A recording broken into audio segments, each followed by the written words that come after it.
제자들이 감람원이라 하는 산으로부터 예루살렘에 돌아오니 이 산은 예루살렘에서 가까워 안식일에 가기 알맞은 길이라. 들어가 그들이 유하는 다락방으로 올라가니 베드로, 요한, 야고보, 안드레와 빌립, 도마와 바돌로메, 마테와 및 알페오의 아들 야고보, 텔로딘 시몬, 야고보의 아들 유다가 다 거기 있어. 같이 읽겠습니다. 여자들과 예수의 어머니 마리아와 예수의 아우들과 더불어 마음을 같이하여 오로지 기도에 힘쓰더라. 아멘. 기도로 나를 붙들어 매고 라는 제목으로 하나님의 말씀을 증거하도록 하겠습니다. 동해안 휴전선 부근 마을에 마치 아내를 폭군처럼 부리며 지내는 남자가 있었습니다. 어느 날 교회 목사님이 그 남자에게 말했습니다. 여보게, 선진국 남자들은 아내를 중히 여기네. 그리고 외출할 때에 여자를 뒤에 거느리고 다니는 것이 아니라 앞에 모시고 다닌다네. 그러자 남자는 반성하듯 대답했습니다. 예, 알겠습니다. 그 후 야외에서 목사님이 그 부부를 만나게 되었습니다. 깜짝 놀랄 일은 남편이 부인을 앞세워서 모시고 가고 있는 것이었습니다. 목사님은 너무나 반갑고 신기했습니다. 드디어 자네가 선진국 사람이 되었군. 그러다 남편은 아내가 들리지 않게 목사님에게 조용히 말하기 시작했습니다. 그게 아니고 이 동네에는 지뢰를 묻은 곳이 많아서 마누라를 앞세웠어요. 이렇게 아내를 사랑하지 않고 못들어 부리는 이 남자를 어떻게 해야 할까요? 가장 쉬운 길은 이 남자를 떠나는 것입니다. 아내가 떠나면 모든 문제는 쉽게 해결이 됩니다. 예수님의 부활을 두 눈으로 직접 경험한 사람들의 수는 대략 500여 명이 됩니다. 고린도전서 15장 6절 말씀입니다. 시작. 그 후에 500여 형제에게 일시에 보이셨나니 그 중에 지금까지 대다수는 살아있고 어떤 사람은 잠들었으며. 아멘. 500여 명의 사람들이 예수님의 부활하심을 직접 경험했습니다. 하지만 예루살렘 성에 남아있는 사람은 500여 명의 사람이 아니라 120여 명의 사람뿐이었습니다. 사도행전 1장 15절 상반절입니다. 시작. 모인 무리의 수가 약 120명이나 되더라. 아멘. 나머지 380명의 사람들은 갈릴리 지역의 사람들로 생계를 이어가기 위하여 더 이상 예루살렘에 머무를 수 없고 자신의 고향인 갈릴리로 다 돌아갔습니다.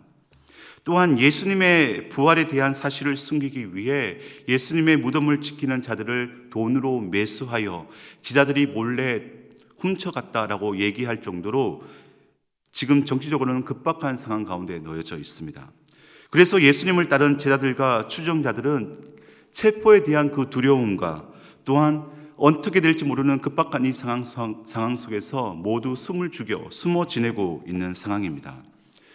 6월절 절기가 마치면 기양하는 군중들 틈 사이에 숨어서 조용히 빠져나간다거나 아니면 모든 사람들이 다 빠져나간 이후 조용히 기회를 잡아 갈릴리로 가는 것이 최선의 방법입니다.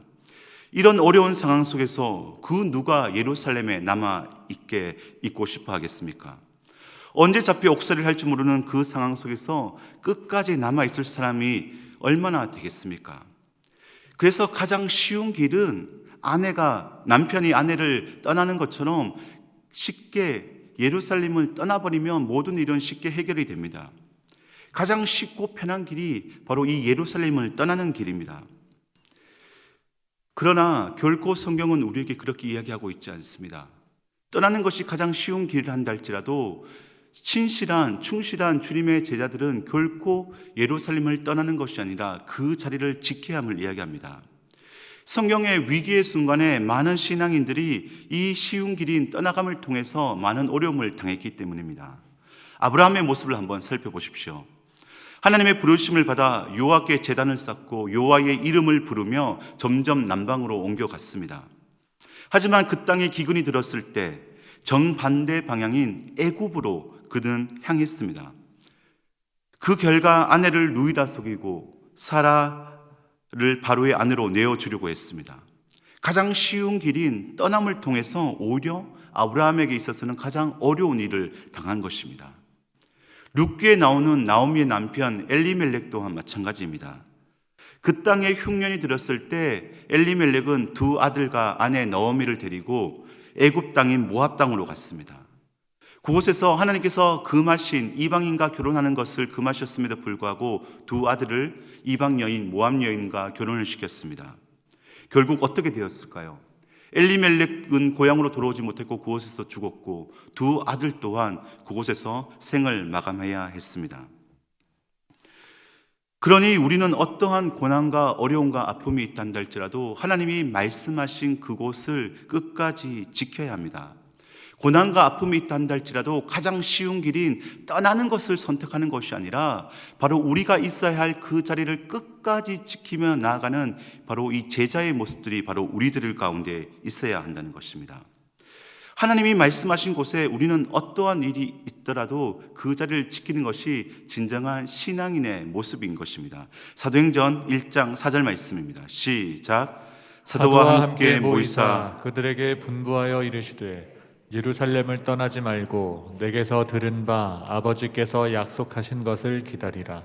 아멘. 예루살렘을 뭐하지 말고요? 떠나지 말고. 분명히 예수님은 승천하시기 전 제자들에게 당부하셨습니다. 명령하셨습니다. 예루살렘을 떠나지 말아라. 먹고 사는 생계 문제, 포로로 잡혀갈 그 긴박한 문제 상황 가운데 놓여졌단다 할지라도 갈릴리 너의 고향으로 떠나가는 것이 아니라 다른 삶 지역으로 떠나가는 것이 아니라 너희가 있어야 할 그 자리에 지키며 있으라라고 말씀하고 있는 것입니다. 왜 예루살렘을 떠나면 안 될까요? 왜 예루살렘을 끝까지 지켜야 할까요? 갈릴리에도 가버나움에도 베들레헴에도 온 우주에 무소부지하신 예수님의 영은 성령님은 그 어디에도 있을 수 있습니다. 그런데 왜 예루살렘을 떠나지 말라고 말씀하실까요? 먼저는 이사야와 미가야서에 나오는 것처럼 예루살렘이 율법과 여호와의 말씀이 나오는 곳으로 예언되었기 때문이며 그 말씀이 성취되어야 하기 때문입니다. 그리고 예수님께서 예루살렘의 죽으심으로 말미암아 인류의 모든 죄를 다 대속해 주셨고 죄의 문제를 해결해 주신 구원의 시발점이 바로 예루살렘이기 때문입니다. 즉 예루살렘은 구원의 시발점이며 약속하신 성령님이 임하실 장소요, 교회가 태동되어야 할 출발점이 바로 예루살렘이기 때문입니다. 이 예루살렘을 거점으로 인하여서 온 세상에 복음이 전파될 것을 예수님이 말씀하셨기 때문에 이 예루살렘은 반드시 떠나야 할 장소가 아니라 지켜야 할 장소임을 예수님이 말씀하고 있기 때문입니다. 사도행전 1장 8절 말씀입니다. 시작. 오직 성령이 너희에게 임하시면 너희가 권능을 받고 예루살렘과 온 유대와 사마리아와 땅끝까지 이르러 내 증인이 되리라 하시니라. 아멘. 이렇듯 예루살렘은 결코 떠나서는 안 됩니다. 어떠한 일이 있어도 지켜야 할 장소입니다. 오늘날 우리 충일교회 성도님들에게 예루살렘은 어디일까요? 저는 그 예루살렘이 모두에게 두 가지가 있다라고 생각합니다. 첫 번째 예루살렘은 바로 충일교회입니다. 살아계신 하나님의 임재를 경험하며 예수 그리스도의 구원의 역사가 일어나며 부활하셔서 우리와 함께 하시는 성령님의 교통하심을 경험할 수 있는 장소가 바로 우리 충일교회이기 때문인 줄 믿습니다. 그래서 사랑하는 충일교회 성도님들은 어떠한 일이 있단다 할지라도 예루살렘인 이 충일교회를 결코 떠나서는 안 된 줄 믿습니다. 지금 교회를 떠날 일들이 얼마나 많이 있습니까? 교회 다니는 것으로 인해 사회로부터 지탄과 조롱을 받습니다. 모든 것을 가장 쉽게 해결하는 일은 쉽게 교회를 떠나는 것입니다. 가나안 성도처럼 내 안에 예수님이 계시기에 집에서 예배드리면 그만입니다. 하지만 결코 예루살렘인 이 충일교회를 떠나서는 안 된다고 우리 하나님이 말씀하십니다. 충일교회를 떠나지 마십시오. 하나님의 구원의 역사와 하나님의 임재와 부활하신 그 예수님 그리스도께서 보내주신 성령님의 교통하심이 날마다 충만하게 일어나고 있는 이 예루살렘을 떠나게 될 때 전에 얘기한 것처럼 아브라함처럼 엘리멜렉처럼 우리 가운데 아픔과 어려움이 찾아올 수 있기 때문입니다. 그러니 어떠한 일이 한다 할지라도 이 악물고 예배의 자리를 지키며 이 충일교회를 지키는 우리들이 되기를 축복합니다. 상황과 환경이 뜻따라 두지 않는단다 할지라도, 내 생각대로 삶이 이어지지 않는단다 할지라도 우리가 있어야 할 자리가 바로 이 충일교회, 이 예배의 자리임을 기억하는 우리들이 되기를 축복합니다. 두 번째 예루살렘은 바로 우리에게 주어진 삶의 자리입니다. 많은 분들이 이 삶의 자리가 힘겨워하고 버거워합니다. 그래서 이 자리를 쉽게 떠나버립니다. 무거운 짐을 지기 싫어 쉽게 목숨을 포기하며 벗어납니다. 더군다나 코로나로 인해 더 힘들고 어려워 날마다 우리에게 주어진 삶의 자리를 포기하고 싶은 유혹들이 찾아올 때도 있습니다. 그럼에도 불구하고 우리들은 결단코 우리에게 허락된 삶의 예배, 삶의 예루살렘인 이 삶의 자리를 지켜야 될 줄 믿습니다. 그 자리를 무슨 일이 있다나 한다 할지라도 믿음의 사람들은 끝까지 지켜야 할 의무가 있습니다. 사랑하는 아내와 남편, 자녀들을 생각하고 무엇보다 나를 위하여 대신 십자가에 지신 그 예수님의 사랑과 희생을 생각하며 나아갈 때 우리의 삶의 자리를 지키는 우리들이 되기를 축복합니다. 그렇게 삶의 자리를 지키며 나아가는 자들에게 예수님은 우리에게 이러한 위로의 말씀을 전해주십니다. 마태복음 11장 28절 말씀입니다. 시작. 수고하고 무거운 짐진 자들아 다 내게로 오라. 내가 너희를 쉬게 하리라. 다시 한번 읽겠습니다. 시작. 수고하고 무거운 짐진 자들아 다 내게로 오라. 내가 너희를 쉬게 하리라. 아멘. 삶의 자리를 끝까지 지키며 나가는 자들에게 우리 주님은 끊임없이 우리를 초청하십니다. 다 내게로 오라. 삶의 자리를 지키는 자에게, 힘겹게 삶을 쌓아가며 나아가는 자들에게 예수님은 끊임없이 우리를 초청하여 위로하시고 쉼을 주기를 원하신다는 것입니다. 그렇게 예루살렘이 우리 충일교회를 떠나지 않고 지키며 우리 삶의 자리를 지키며 나아가는 자들에게 우리 주님은 이 마태복음 11장 28절의 말씀처럼 참된 안식과 평안을 허락해 주실 줄 믿습니다. 그런데 문제가 발생합니다. 떠나지 않았지만 그것으로 문제가 해결되지 않았습니다. 아버지께서 약속하신 것을 기다려야 하기 때문입니다. 떠나지 않고 기다린 것으로 끝났으면 좋겠지만 계속해서 언제일지 알지 못하지만 아버지께서 약속하신 그것을, 성령님을 기다려야 하기 때문입니다. 사도행전 1장 4절 말씀입니다. 시작. 사도와 함께 모이사 그들에게 분부하여 이르시되 예루살렘을 떠나지 말고 내게서 들은 바 아버지께서 약속하신 것을 기다리라. 아멘. 여기 나오는 기다리라는 현재 능동태 부정사로 쓰였습니다. 이는 예수님의 약속이 주어질 때까지 수동적으로 아무것도 하지 않고 가만히 있으라는 말이 아닙니다. 그저 자포자기하여 두 팔을 쭉 누려뜨려 아무것도 하지 않고 기다리라는 의미가 아닙니다. 그 반대로 하나님의 때를 계속해서 갈망함으로 말미암아 능동적으로 기다리라는 뜻입니다. 그래서 떠나는 것만큼 어려운 것이 기다림입니다. 무언가 손에 잡히면 되겠지만 손에 잡힐 것 같지 않는, 아무것도 보이지 않는 그 상황 속에서 무작정 능동적으로 기다려야 하기 때문입니다. 그러기에 이 기다린다는, 능동적으로 기다린다는 것은 우리에게 믿음이 전제되어야 합니다. 믿음이 필요합니다. 그런 이 믿음은 바로 명확한 지식에서 나옵니다. 예를 들면 버스가 언제 도착한다는 명확한 지식이 있는 사람은 버스 정류장에서 기다리는 그 시간이 결코 지루하거나 결코 힘든 시간이 아니라 자유한 가운데 기다릴 수 있습니다. 하지만 이 지식이 없는 사람은 불안해합니다. 버스가 언제 올지 몰라 염려합니다. 혹여나 버스가 지나가지는 않았는지 걱정하며 근심하며 나아간다는 사실입니다. 아니면 이미 버스가 떠나버린 것을 알고 있어 후회하는 삶을 살아갈 수도 있다는 것입니다. 이렇듯 제자들이 아버지께서 약속하신 성령을 기다리는 기다림 또한 마찬가지입니다. 사도행전 1장 5절에서 분명히 예수님께서 말씀하신 그 지식이 이 제자들에게 있었기 때문에 제자들이 기다리는 기다림은 결코 염려와 불안과 공포가 아닌 바로 소풍을 기다리던 어린아이의 심정으로 기다렸던 것입니다. 사도행전 1장 5절 말씀입니다. 시작. 요한은 물로 세례를 베풀었으나 너희는 몇 날이 못되어 성령으로 세례를 받으리라 하셨느니라. 아멘. 몇 날이 못되어 성령으로 세례를 받으리라. 정확한 날은 알 수 없지만 몇 날이라는 기한이 정해져 있습니다. 그럼 얼마나 기다려야 할까요? 예수님이 유월절에 돌아가셨고 부활 이후 40일 동안 땅에 계셨습니다. 이후 오순절날 성령님이 강림하셨으니 그들이 기다린 날짜는 대략 10일 정도입니다. 명확한 날짜는 알 수는 없었지만 대략 10일 이내에 성령님이 오실 것이라는 지식이 이 제자들에게 있었던 것입니다. 제자들과 더불어 120명의 사람들이 언제 잡힐지 모르는 그 불안과 공포와 염려 상황 속에서도 소풍을 기다리는 어린아이의 심령으로 능동적으로 기다릴 수 있었던 이유가 바로 이 지식에 있었던 것입니다. 사랑하는 우리 충일교회 성도님들은 어떠하십니까?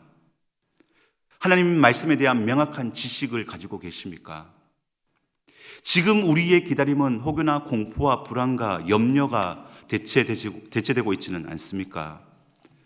이 지식이 없다면 우리는 우리에게 찾아온 고난과 문제로 인해서 언제든지 떠날 수밖에 없는 인생입니다. 성경에 나오는 수많은 이야기들이 바로 이 지식이 없기 때문에, 이 믿음이 없기 때문에 예수님을 떠나버린 사람들의 이야기입니다. 대표적으로 유다가 그렇습니다. 정치적 메시아로 이스라엘을 재건할 것이 바로 예수 그리스도라는 잘못된 지식을 가지고 있었기에 내가 가지고 있었던 그 지식과 결부되었을 때 예수님을 배신하고 팔아버렸던 것입니다. 그러나 우리에게 다시 한번 이 명확한 지식을 가지고 있었으면 좋겠습니다. 하늘로 가심을 본 그대로 다시 오신다고 약속하신 이 말씀을 우리 심령 속에 깊이 새겼으면 좋겠습니다. 나를 믿는 자는 죽어도 살겠고 무릇 살아서 나를 믿는 자는 영원히 죽지 아니하리라 하신 이 약속의 말씀을 우리 심령 속에 알아 새겨서 이 지식을 가지고 주님 다시 오실 때까지 공포와 염려와 두려움의 기다림의 시간이 아니라 소풍을 기다리는 어린아이의 심령으로 기다리는 우리의 기다림이 되기를 축복합니다. 사도행전 1장 11절 후반절 그리고 요한복음 11장 25, 26절 말씀입니다. 시작. 너희 가운데서 하늘로 올려주신 이 예수는 하늘로 가심을 본 그대로 오시리라 하였느니라.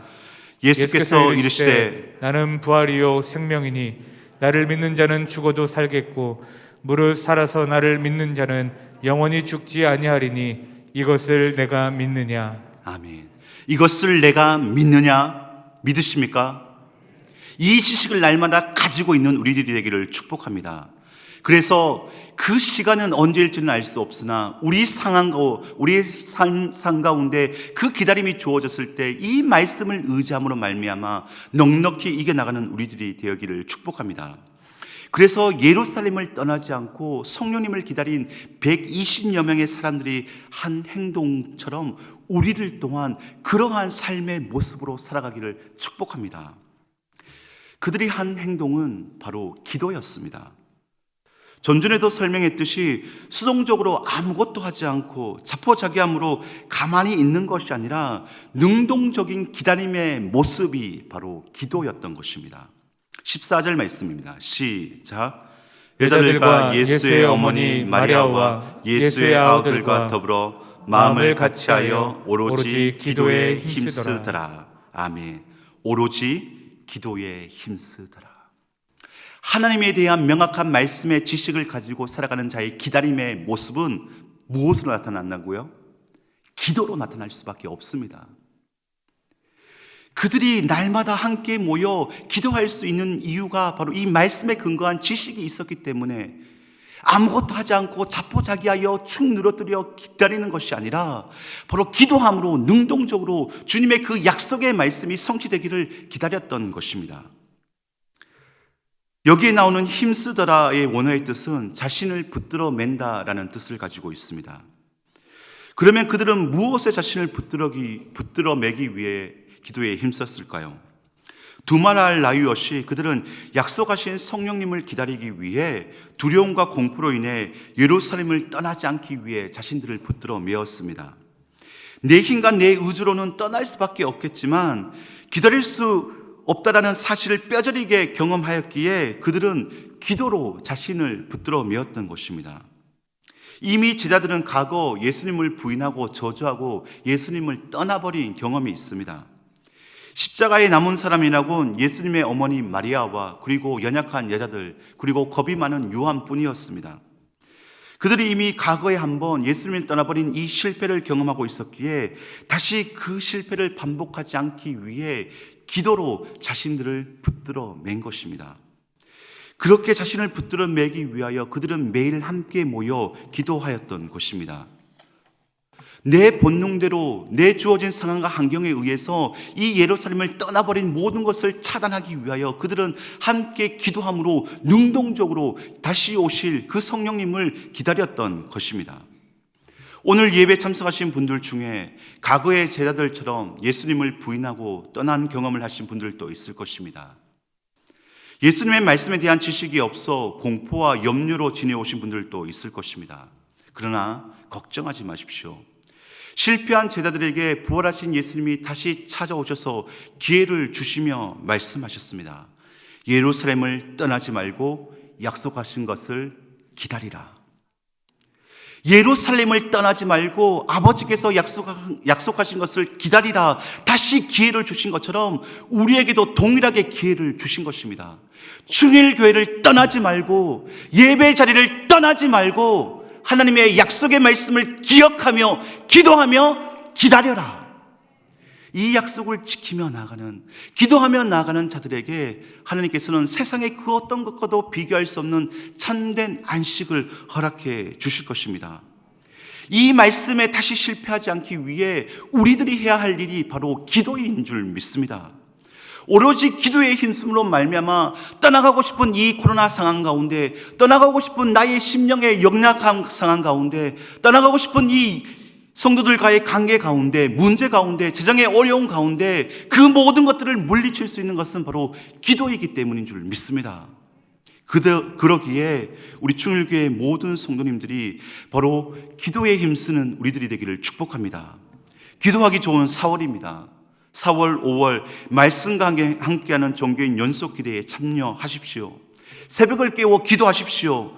여러분들에게 주어진 삶의 자리에 다니엘처럼 때를 정하여, 시간을 정하여 기도하며 나아가십시오. 이런 자들에게는 오순절 마가의 다락방에 임하였던 그 성령님이 반드시 떠나지 않고 날마다 기다린 그 삶의 자리에서, 우리 충일교회 예배 자리에서, 기도의 자리에서 충만하게 임하여 주실 줄 믿습니다. 마지막으로 한 이야기를 하면서 설교를 마무리하겠습니다. 지난주 담임 목사님과 신방을 갔습니다. 은퇴하신 권사님 가정이었습니다. 32살의 가부 아닌 가부가 되어 남매를 힘겹게 키워나가신 권사님이셨습니다. 생활이 힘들고 어려워 남매를 남겨놓고 가정을 떠나고 싶은 마음이 수도 없이 찾아왔습니다. 눈물로 밤을 지새우며 보낸 날이 하루 이틀이 아니었다라고 얘기하셨습니다. 그렇게 가정을 지킬 수 있었던 것은 충일교회를 그렇게 지키며 40년 동안의 신앙생활을 할 수 있었던 것은 다른 데 있지 않았습니다. 바로 충일교회의 덕분이었고, 예수님 덕분이었고, 함께 신앙생활한 성도님 덕분이었다라고 고백해 주셨습니다. 그리고 찬송가 88장을 밤을 새워 부르며 그 말씀에 큰 힘을 얻어서 40여 년 동안 힘들지만 어렵지만 충일교회를 떠나지 않고 지키며 나아갈 수 있었다라고 이야기하셨습니다. 찬송가 88장의 가사가 이렇습니다.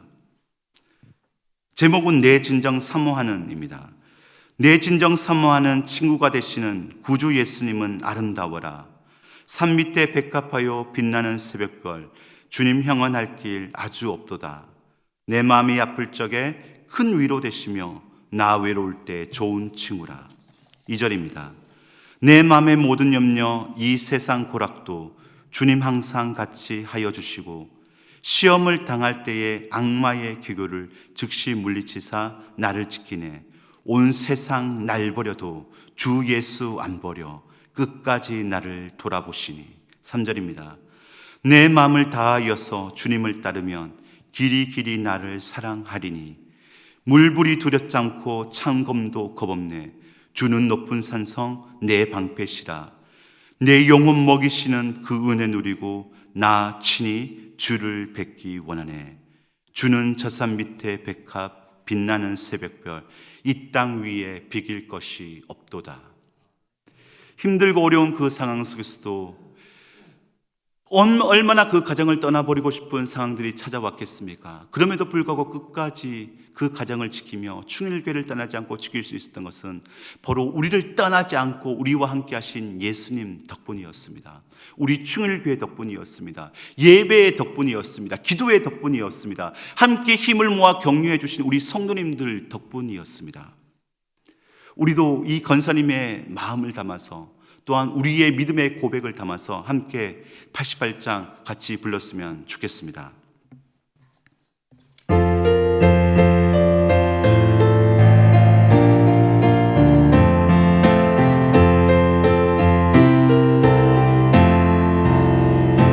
내 진정 사모하는 친구가 되시는 구주 예수님은 아름다워라. 산 밑에 백합화요 빛나는 새벽별 주님 영원할 길 아주 없도다. 내 맘이 아플 적에 큰 위로 되시며 나 외로울 때 좋은 친구라. 주는 저 산 밑에 백합 빛나는 새벽별 이 땅 위에 비길 것이 없도다. 내 맘의 모든 염려 이 세상 고락도 주님 만상같이 하여 주시고 시험을 당할 때에 악마의 개교를 즉시 물리치사 나를 지키네. 온 세상 날 버려도 주 예수 안 버려 그 길까지 나를 돌아보시니. 주는 저 산 밑에 백합 빛나는 새벽별 이 땅 위에 비길 것이 없도다. 내 맘을 다하여서 주님을 따르면 길이 길이 나를 사랑하리니. 물불이 두렵지 않고 장검도 겁없네. 주는 높은 산성 내 방패시라. 내 영혼 먹이시는 그 은혜 누리고 나 친히 주를 뵙기 원하네. 주는 저 산 밑에 백합 빛나는 새벽별 이 땅 위에 비길 것이 없도다.